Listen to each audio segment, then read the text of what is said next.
Well, we're going to take this off and show you the differences with our with the custom project that we're doing.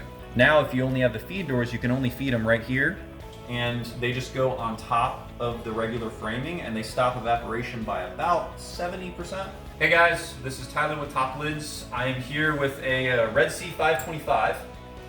We've done a lid for this project before that we've shown you for this tank model, but this one's a little bit different. So this is not our lid. This is a client-made lid, which is actually pretty good. So this is just a DIY screen. It has the black framing on here. They built it themselves and they put the screen on here. It's very simple, just looks like this. But we're gonna take this off and show you the differences with our with the custom project that we're doing. First thing you'll notice, it does have a clear frame, so it's not gonna block any light.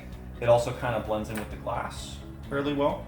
How you put these on, I usually just grab them on either side, about like this, about a quarter of the way to the back, like that, just grab it. And then as you come over, you wanna come a little closer and show.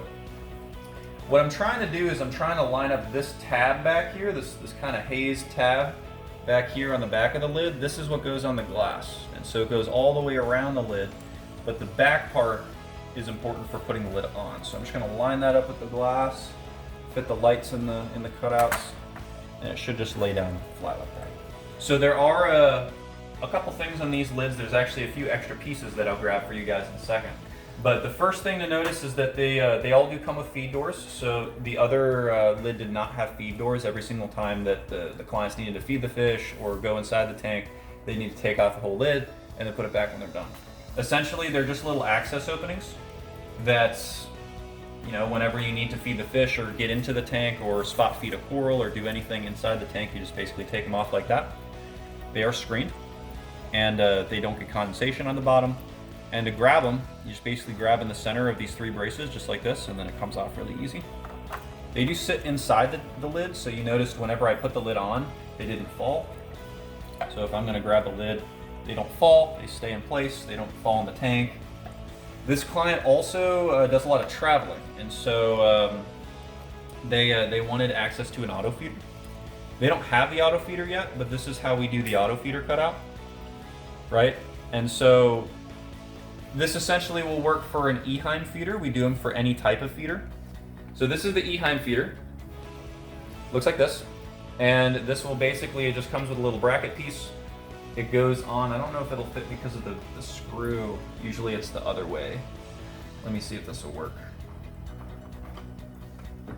There we go, fits like just like that. And it sits there just like this. Whenever the feeder is running, yeah, let me move my arm out the way. Whenever the feeder's running, it'll basically, this will spin and it'll drop the food through the screen like that. If they didn't want to see the feeder all the time, then they could basically just take this off and put this little insert door in its place, right? So this will just sit just like that. And that'll basically make it to where no fish can get out of there. That is the same as the feed door in that it's recessed down inside the lid, so if I were to take this off, it doesn't fall in the tank, it stays in place. The other thing about this lid that I wanted to note is actually we wanted to space this client's lights in a certain position. So if you look, he has some Kessel mounts, which they're my favorite type of light, they're excellent. And what we did is we basically measured for the optimal spacing for the Kessel mounts, and we put the cutouts back here at these precise points so that, you know, this client will get the best par to his corals, because he has a lot of corals in this tank. It's pretty packed. So if you have lights in a certain position, or if you don't know where to put them, contact us. We can tell you where we generally will put them for the best par output. Or if you already have it set up, we could just measure for where you have it now and then just match that. And then other than that, you know, there's an auto feeder on this side. We already talked about that. So you kind of have coverage from both sides of the tank. Instead of just feeding on one side, it gets both sides. And other than that, there are some additional covers that look like this. That's actually very important for this client because he has an ATO here, which is an auto top-off unit. And this tank will evaporate water if there's nothing covering the tank. So even with this lid, the screen will not really stop a lot of the evaporation. So again, if they travel, you got the auto feeder, but the other thing that you'll have to do is fill up the tank when it evaporates. And so that's what these are for.